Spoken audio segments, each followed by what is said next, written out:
Hay un signo que diferencia el agotamiento por calor del golpe de calor mortal, un signo que casi nadie conoce y que en una ola de calor puede ser la diferencia entre llegar al hospital a tiempo o no llegar. El signo es este: piel seca, no sudor, piel seca, caliente, roja, con temperatura de 41 grados. Eso no es cansancio, eso es una emergencia médica y tienes 10 minutos para actuar. Hoy hablaremos del golpe de calor. Soy el doctor Sebastián González y esto es Clinical Evidence MD. Imagínate a Diego, albañil, diabético tipo 2, hipertenso mal controlado.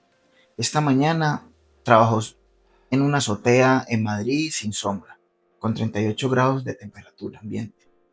A las 3:30 de la tarde, un compañero lo encuentra tumbado. Paciente de No 58 años, respondía. convulsiones, Lo que le llamó la plazo 40 atención de es que fiebre. Diego Rápido, no paciente con sudaba, trauma 1. tenía la piel seca, roja y caliente.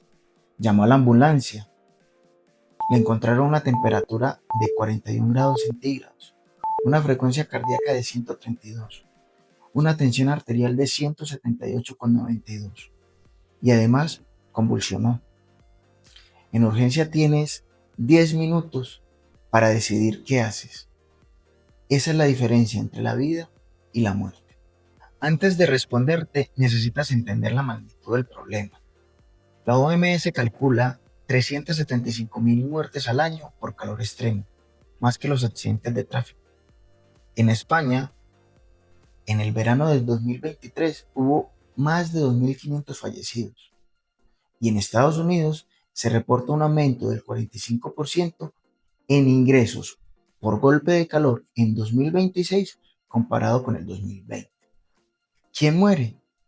Los que más riesgo tienen son las personas mayores de 65 años, los diabéticos tipo 2 y Diego reúne los dos: cardiópatas, obesos y personas en cárceles o sin hogar. En diabéticos, la mortalidad relativa es de 3 a 5 veces mayor.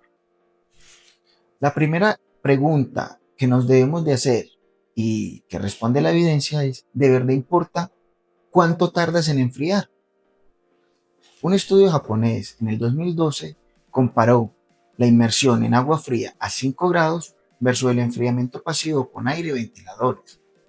El tiempo hasta bajar a 38,5 grados centígrados en el grupo de inmersión fue de 30 minutos versus 240 minutos en el grupo de enfriamiento pasivo, 8 veces más lento. La supervivencia sin secuelas neurológicas fue del 100% en el grupo de inmersión versus un 60% en el grupo de enfriamiento pasivo. La conclusión es directa: cada minuto que no enfrías, el daño cerebral avanza. El enfriamiento agresivo de inmediato no es opcional. Segunda pregunta: cuando rehidratas al paciente, ¿qué líquido usas?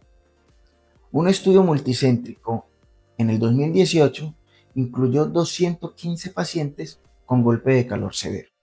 Comparó el suero fisiológico con el lactato de Ringer. El resultado: el lactato de Ringer redujo la insuficiencia renal aguda del 28 al 12%, una reducción del 50%. El número necesario a tratar fue de 6. Eso significa que por cada 6 pacientes que rehidratas con lactato de Ringer, en lugar de suero fisiológico, evitas un caso de falla renal que requeriría diálisis. Ahora la clasificación, porque estos tres cuadros se confunden y confundirlos cambia el manejo por completo. Leve: un paciente con una temperatura de 38 a 39 grados. El paciente suda mucho, está lúcido. Tratamiento: hidratación oral y reposo fresco, con un control en 6 horas. Un paciente con una insolación, una temperatura de 40 a 41 grados. Está taquicárdico, está débil. No hay encefalopatía todavía, pero debemos vigilar. El tratamiento: enfriamiento agresivo con vía endovenosa y en el hospital. Ahora, el golpe de calor es un paciente con más de 41 grados, con encefalopatía, está confuso, convulsiona e incluso puede llegar al estado de coma. Además, presenta un fallo multiorgánico. Tiene insuficiencia renal, tiene una hepatitis tóxica o incluso puede llegar a tener una rhabdomiólisis o una coagulación intravascular diseminada. El diagnóstico definitivo: una temperatura mayor de 41 grados o una alteración neurológica. Cualquiera de las dos es criterio suficiente. La clave que nadie enseña es: el paciente con golpe de calor severo ha dejado de sudar, tiene la piel seca, caliente y roja. Si ves eso en un paciente con más de 40 grados, es una emergencia. Ahora, volvemos a Diego. Tenía una temperatura de 41 grados centígrados. Además estaba con encefalopatía y convulsionó. Diagnóstico: golpe de calor severo. Minuto cero. Debemos de verificar la temperatura central, es decir, una temperatura esofágica, no axilar. Debemos de monitorizar al paciente, monitor cardíaco. Debemos de activar al equipo. En el minuto 1 y 2, el paciente debe tener 2 vías endovenosas de gran calibre, idealmente de 18, calibre 18 o 16. Para las convulsiones, una benzodiazepina. En este caso podríamos usar el lorazepam, 2 miligramos endovenoso, y lo podemos repetir si las convulsiones persisten, hasta un máximo de 4 miligramos. En el minuto 2 a 5 debemos enfriarlo. Ahora, bolsas de hielo, axilar, ingles, cuello. Además, abanicos, más agua fría por evaporación. Si hay bañera, lo ideal sería sumergir al paciente de forma directa.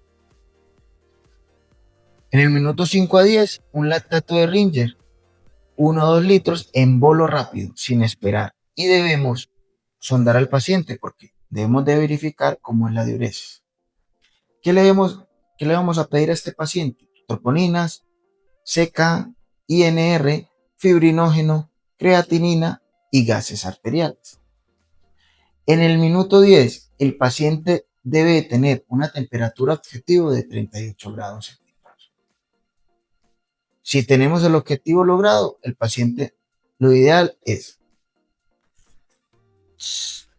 vigilarlo. Si a los 30 minutos no baja, deberíamos de comentar con unidad de cuidados intensivos para un enfriamiento intravascular. Diego salió adelante. 3 días en UCI, una insuficiencia renal aguda que resolvió sin diálisis. Lo enfriaron durante 25 minutos. Eso fue la diferencia. En resumen, para recordar: 1. Piel seca, caliente, con más de 41 grados y alteración neurológica es golpe de calor severo. Llama al 112 antes de cualquier otra cosa. 2. Enfriamiento activo. Antes del hospital, hielo, agua fría y abanicos. No esperes. El daño cerebral con más de 43 grados durante 30 minutos es permanente. 3. Lactato de Ringer, no suero fisiológico. El número necesario a tratar: 6, para evitar la insuficiencia renal. Monitorizar la diuresis y la creatinina quinasa las primeras 72 horas. Comparte este video con alguien que trabaja al aire libre en verano, con un familiar mayor que viva solo, con un colega de urgencias. Para nadie es un secreto que cada año las temperaturas suben y los veranos se hacen más calurosos, con olas de calor más frecuentes, y todos debemos estar activos y atentos para saber qué hacer si alguien presenta un golpe de calor, qué hacer en casa y durante el hospital. Soy el doctor Sebastián González, residente de medicina interna, y esto es Clinical Evidence MD. Cada semana compartimos un video sobre la evidencia científica más reciente, más completa, sobre los temas más actuales y que nos sirvan a todos. Si tienes alguna duda, déjala en los comentarios, que con gusto la resolveremos, siempre basado en la mejor evidencia científica. Comparte, suscríbete